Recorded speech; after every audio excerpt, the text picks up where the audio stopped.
Today we are here with Jen from East Hartford Youth Services. Say hi, Jen. Hi.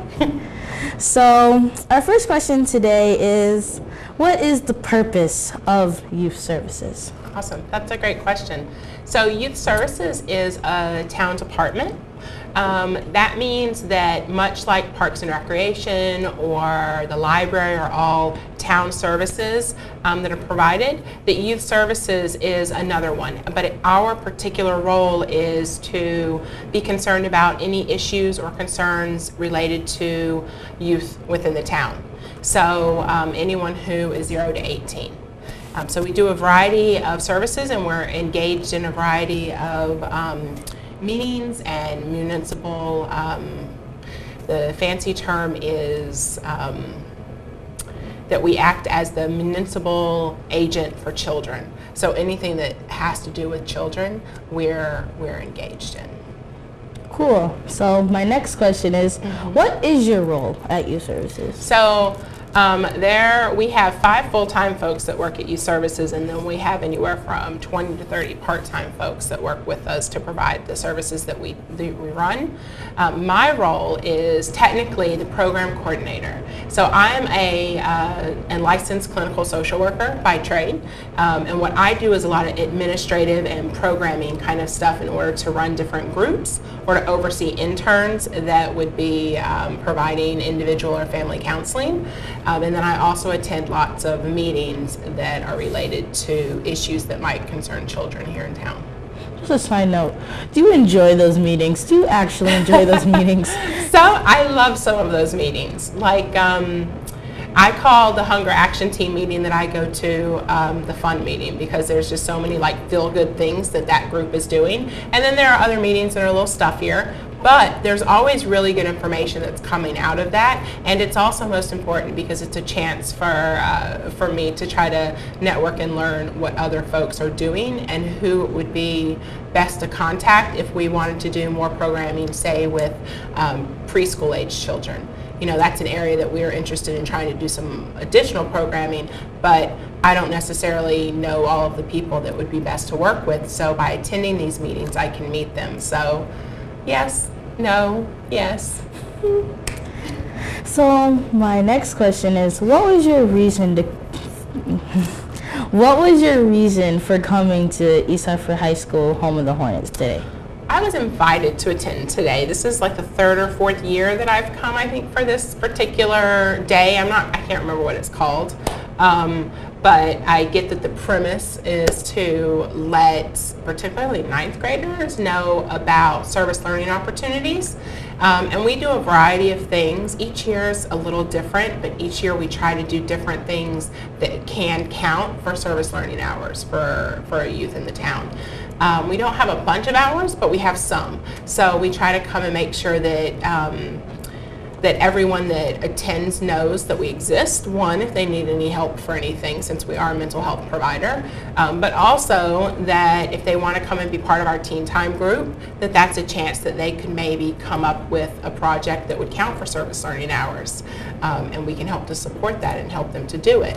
Or sometimes we do things like our upcoming QPR training, which is a suicide prevention training, and that's something that can earn them an hour and a half or 2 hours of service learning. So my purpose is to come and educate folks that we exist and that we have some stuff that they just might want to occasionally check into. Nice. That's very nice.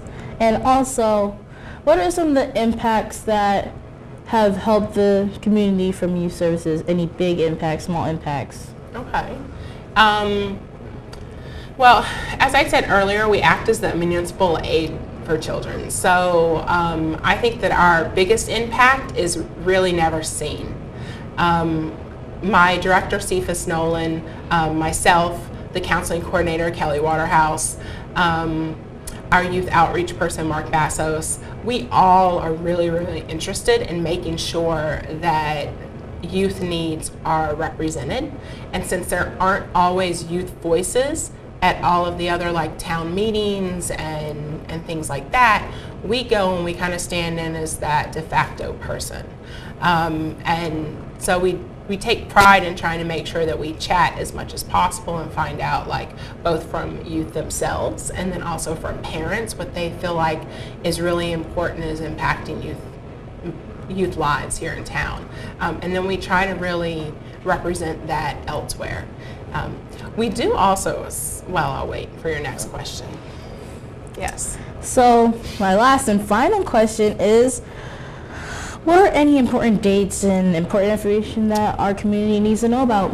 I think one of the most important things that I would say that, that folks need to know is that we are online. And so the town has a website.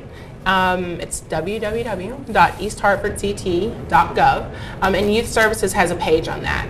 And we try to put any information of things that we have going on or upcoming on there, and we do online registrations for most of our stuff.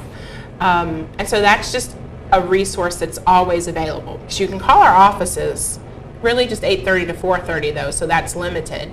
And we have lots of flyers and stuff that we pass out, but those get lost. So online is sort of the best way to find out what we're doing. But some of our other upcoming things, so I mentioned QPR. We've got that upcoming, that's December 5th. We also have a teen group that's going to be starting again January 23rd.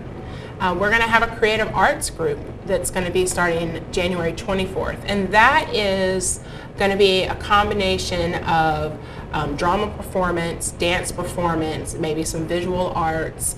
That group, we're hoping, is really going to be a group of youth that are going to youth produce Prevention Idol, which is a youth talent show that we have in early May. I think it's going to be the first weekend of May, roughly May 4th. So we're hoping that that group is really going to do that. And then the other thing that I really want to mention is we have a youth advisory board. So each month, or every other month, it kind of wavers between every 4 to 8 weeks. This group of folks come together. It's a lot of parents. It's also some providers in town. But what we would really love to have is a few youth voices. And that is a chance to, A, you could earn service learning hours, and B, you could be directly involved in really shaping some of the work that we do at Youth Services. So if anyone's interested in attending some of those fun meetings I was talking about, that would be the one. And I would say that they could just contact me, and we would have to sit down with my director, but it's, you know, we have pizza every time. We always have pizza. Yum.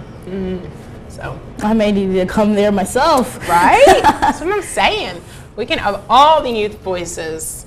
Then maybe we can get youth at the town council meetings. That would be fun too. I could get you service learning hours for that too.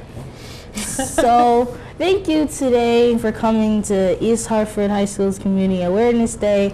Please, everyone, go write down those important dates, maybe come to the meetings, maybe try to be one of the youth voices that come here. And please contact Jen and Youth Services on the flyers that you see all around. As you can see on her lovely jacket, Youth Services.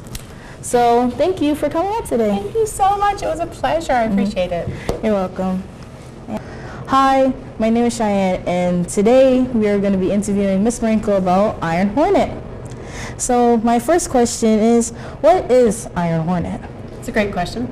The Iron Hornet is an obstacle course race held here at East Hartford High School, and it is approximately 3 miles long with, I'd say, 8 to 10 obstacles for the students to challenge themselves with. Sounds fun. And my second question is, why does EHHS have the Iron Hornet race? Even more important than the first question. So the Iron Hornet obstacle course race is to help raise awareness within our student body of the sacrifices our veterans and our military members make for their freedom. My next question is, what is your role, like specific role in Iron Hornet? That's a great question. So I'd like to say that my role, along with a team of student and teacher volunteers, is to organize the event, recruit the racers, and also reach out to the community and our veterans to let them know that our students appreciate their sacrifices. Nice information. Next question is, how can students get involved? It sounds really fun. I might want to join myself. I hope that you do. Students can get involved in early February with our t-shirt design contests. It's student designs and student voted. So that would be one way they can get involved. But more importantly, to earn community service hours, they can help us with the course creation, where we're preparing the course, setting up the course, breaking down the course.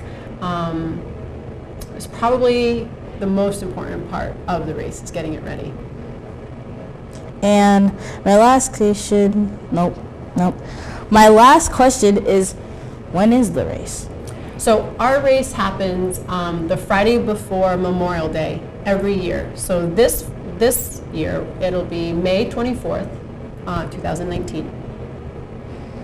That is some nice information. Just so you guys know, I want you guys to go check this out. Please go see Miss Marenko. She is a wonderful teacher, and I would love for everyone to get involved. It's a nice way to just get involved with the community, you know? And I would love to thank Miss Marenko for coming to talk with us on Community Awareness Day about Iron Hornet. So, thank you for coming out. Thank you for having me. You're welcome. And that's Student News.